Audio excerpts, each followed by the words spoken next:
dia! Você sabia que o Rio Iguaçu já foi um rio navegável de tráfego intenso de embarcações movidas a vapor e que transportavam madeira, erva mate e passageiros?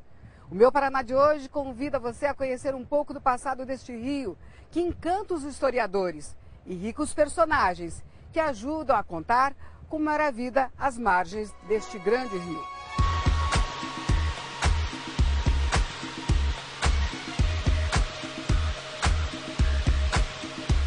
Um gigante que corta todo o Paraná, na foz se transforma em exuberantes cataratas.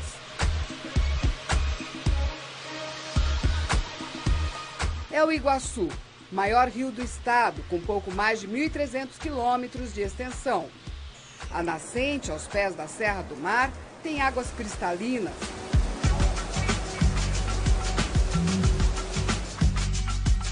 Mas ao longo de seu curso, o Iguaçu sofre agressões terríveis.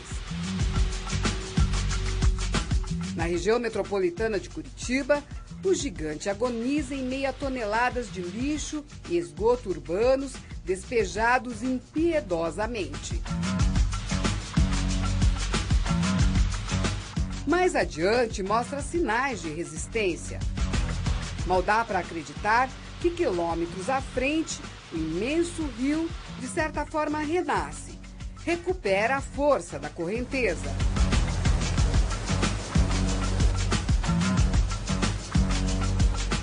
E foi por estas águas caudalosas que, durante 71 anos, grandes embarcações a vapor transportavam de tudo. Um período que mereceu até uma composição musical a partir de um poema. O porto vivia lotado, o povo andando apressado, era aquele vai e vem. A viagem era embarcada, quase não havia estradas, ainda não havia trem. O ponto de partida desta trajetória é Porto Amazonas, cidade que fica a 72 quilômetros de Curitiba. A lembrança daqueles tempos também está numa das praças da cidade, o prédio da prefeitura em forma de barco a vapor.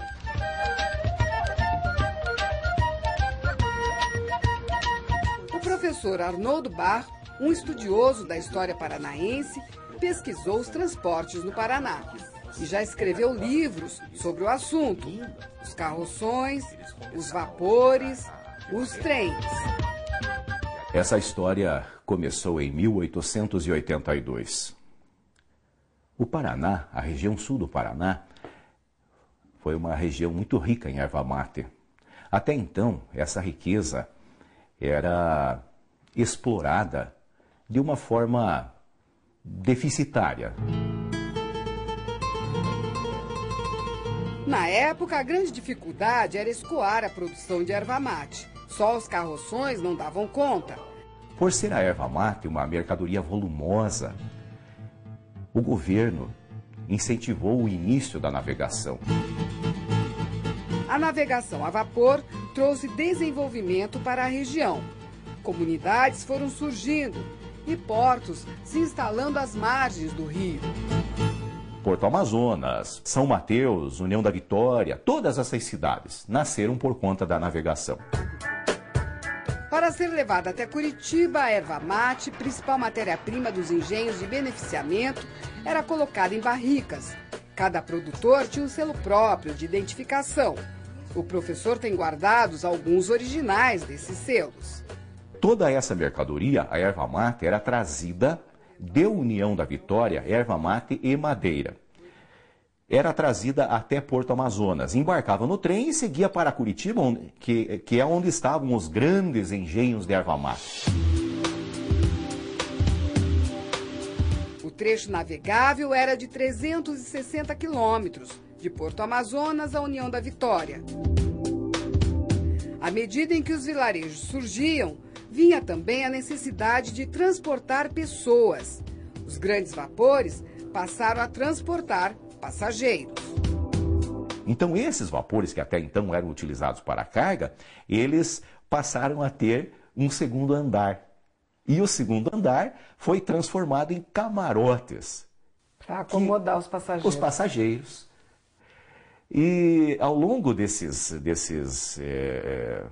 anos todos, foram surgindo vapores muito bonitos. Então, quando o vapor Leão aparecia, ele causava admiração a toda a população ribeirinha que corria para ver o vapor Leão.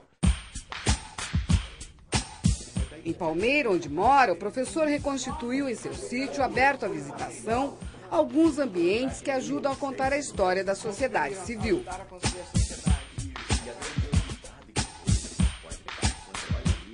Mas quando o assunto é a navegação do Rio Iguaçu, quantos fatos curiosos! Criavam-se bancos de areia ao longo do rio e esses vapores encalhavam. Então, o comandante